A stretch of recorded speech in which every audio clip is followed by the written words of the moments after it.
नमस्कार दोस्तों। एक बार भगवान श्री कृष्ण बलराम जी के साथ हस्तिनापुर गए। उनके हस्तिनापुर चले जाने के बाद अक्रूर और कृतवर्मा ने शत्रुध्नवा को स्यमंतक मणि छीनने के लिए उकसाया। शत्रुध्नवा बड़े दुष्ट और पापी स्वभाव का मनुष्य था।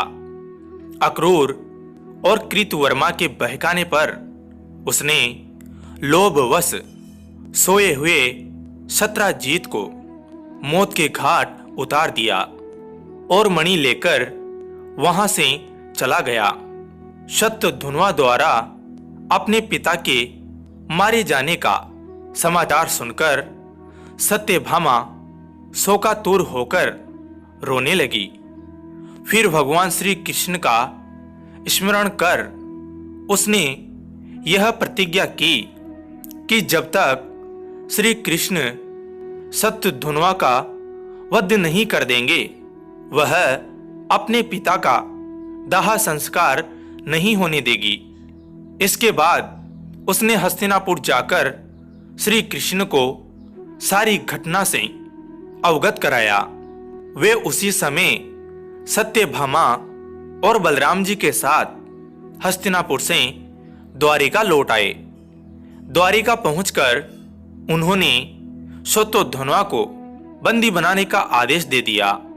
जब शत्रुध्नवा को ज्ञात हुआ कि श्री कृष्ण ने उसे बंदी बनाने का आदेश दे दिया है तो वह भयभीत होकर कृतवर्मा और अक्रूर के पास गया और उनसे सहायता की प्रार्थना की, किंतु उन्होंने सहायता करने से इनकार कर दिया। तब उसने स्यमंतक मणि अक्रूर को सौंप दी और अश्व पर सवार होकर द्वारिका से भाग निकला।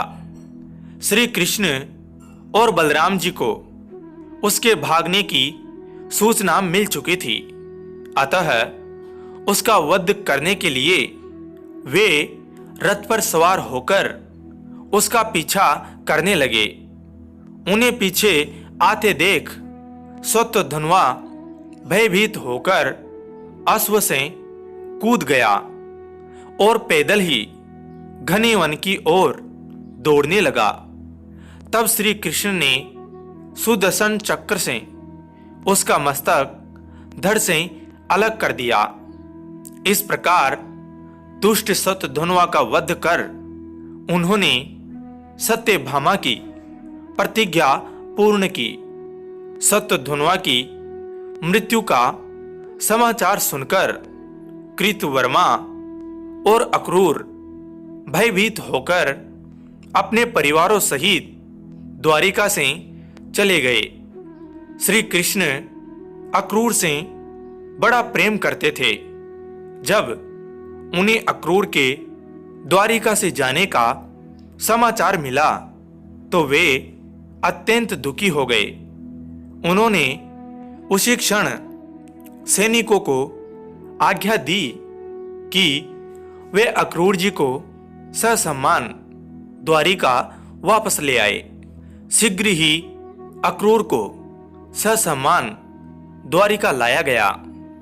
उनका अतिथि सत्कार करने के बाद श्री कृष्ण प्रेम भरे स्वर में बोले, चाचा श्री, मैं पहले से ही जानता था कि शत्रुध्नवा स्यमंतक मणि आपके पास छोड़ गया है, किंतु हमें उसकी आवश्यकता नहीं है। आप बड़े धर्मात्मा और दानी हैं, इसलिए उसे आप अपने ही पास रखे। उनकी बात सुनकर अक्रूर की आंखों से आंसू बह निकले। वे अपने अपराध की क्षमा मांगते हुए बोले, दया निधान, आप परम दयालु और भक्त वत्सल हैं।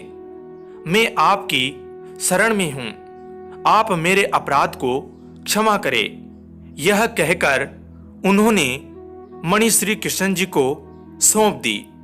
तब भगवान श्री कृष्ण ने उन्हें गले से लगा लिया और वह मणि उन्हें वापस लौटा दी। अक्रूर जी ने तभी यह प्रण किया कि वे अब लालच से हमेशा दूर रहेंगे, क्योंकि लालच बुरी बला होती हैं। इसलिए दोस्तों, हमें कभी भी लालच नहीं करनी चाहिए। जय श्री कृष्ण।